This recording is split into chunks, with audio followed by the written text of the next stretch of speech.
We're working on the deuce here on the soft top. Straighten it out a little bit.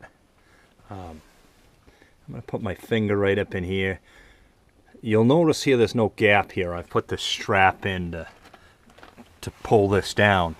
And I think it's a pretty common thing on these deuces for these to be up a little and to be bent for various different reasons. And just a quick reminder, if you're transporting these on like a low bed or something, I recommend that you take your soft top off the truck because, you know, the transport goes a little faster than your deuce does. In most cases, you know, he might be doing 70, 80 miles an hour. And especially if it's cold out, and it is possible to rip a top if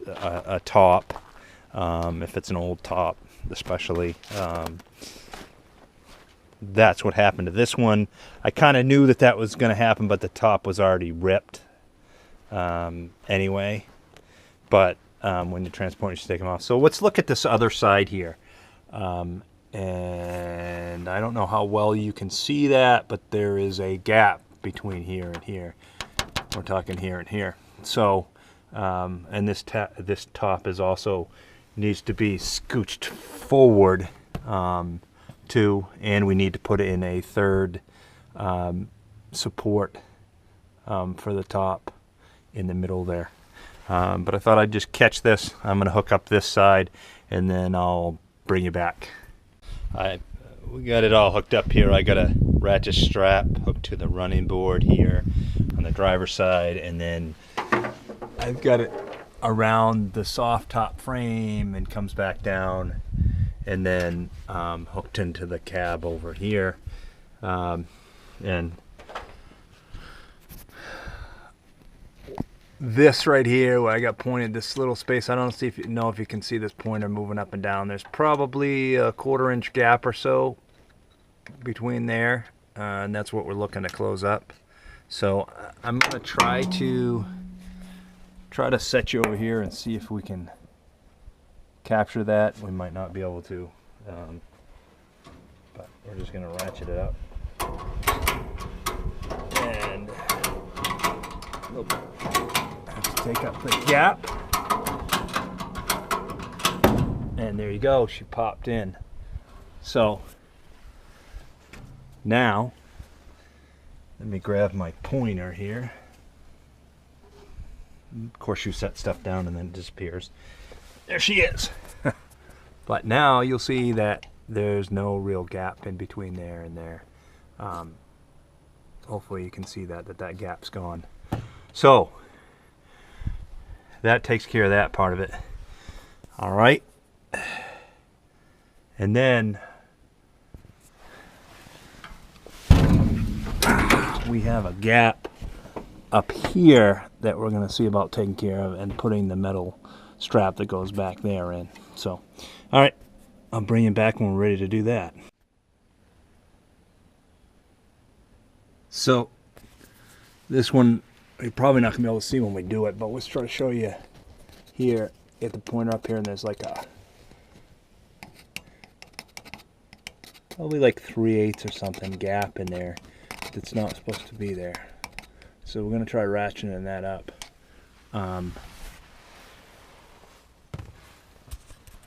So I'm going to leave you right kind of here, and then hold you here, and I'm going to try just tightening down.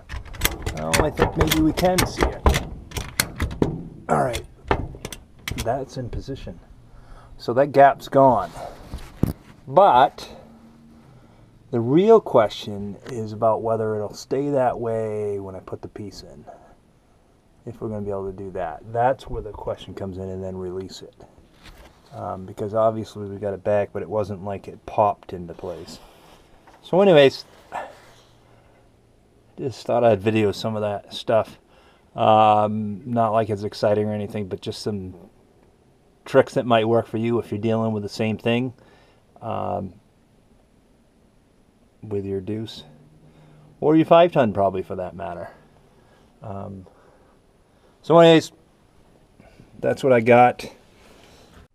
Just thought I'd interject for a minute during the video to show you the weather that we're dealing with on April 8th, 2019.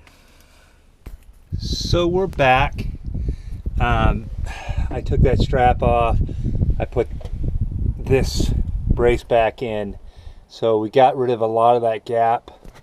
There's still a little bit of gap up top. Don't look at this because this is, that all has to be replaced anyway, that rubber. But the gap between the actual metals, not that much anymore. And now we're working on this back section here. I'm gonna spin around here because I'm sitting in the passenger seat here, kind of. Okay, spin around. I've already started on some of this, but you see that gap right there in between. It was much wider, and I got some of that closed in the way it should be, is splayed out. So we're gonna see if we want to do it more or not. Important thing when you do this, do it slowly. Make sure stuff that's not supposed to be bending doesn't bend, and see what you have from there. Same kind of concept. A strap across from here, same thing on the other side. So I thought I'd just show you that. I should have showed you the progress as I was going, but I started doing it. And then let's see if it'll close up a little more, and I'll bring you back when we get that closed up. I don't have any way to really kind of hold this in the right spot.